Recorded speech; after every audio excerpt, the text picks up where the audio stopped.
will tackle about tomato production and supply in Nara, Palawan with IPO model. High production tomato is one of the problem when the season of tomato comes yearly. When the supply become higher, the demand of tomato become lower.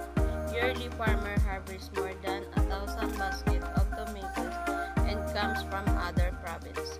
Add to that is the destroy of tomato crops such as the presence of aphids and destroy the tomato tree as well as the fruit fly and destroy the fruits. So ayun, taon-taon ng isa sa mga pinaka-nagiging problema ng mga tomato farmer is yung pagkakaroon ng maraming supply ng kamatis.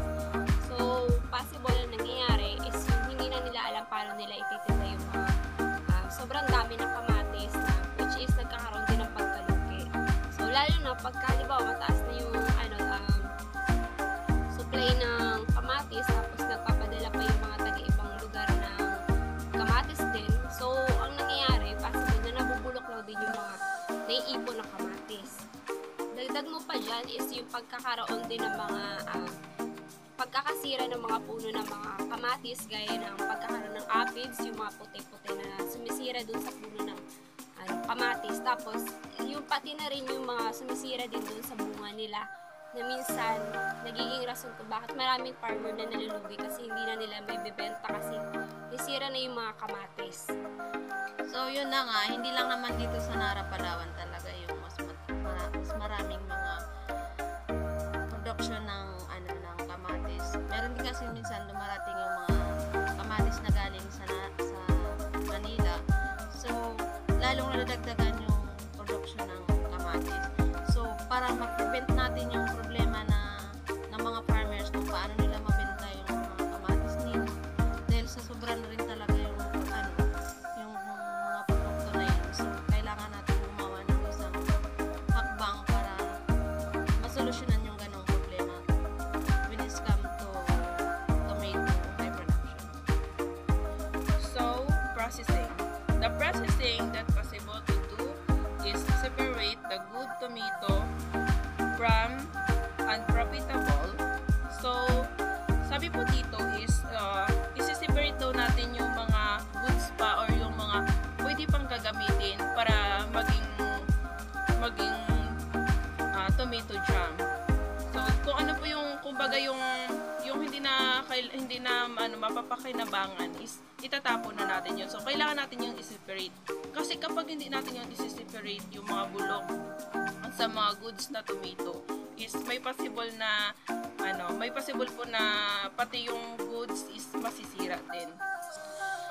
Then think what process we can do to make it profitable. So, kailangan po natin mag-isip kung paano siya maging profitable yung isang product.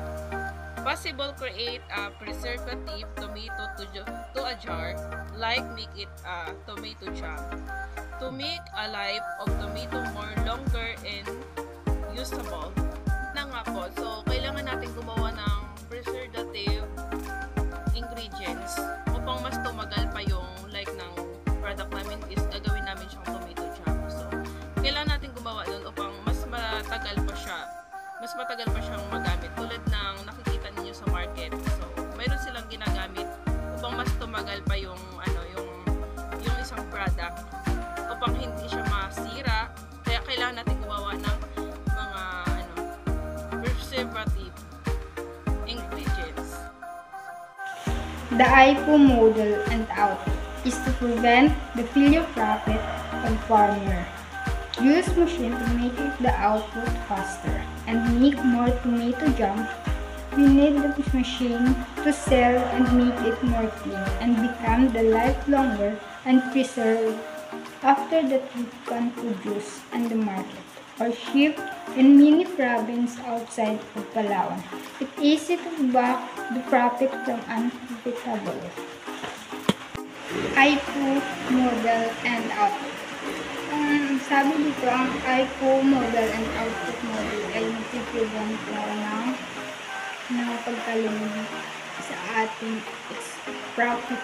At dito naman sa output, nakapaloob yung ating mga paggamitan or tinatawag natin na machine na kung saan nagagamit natin sa operation or sa manufacturing.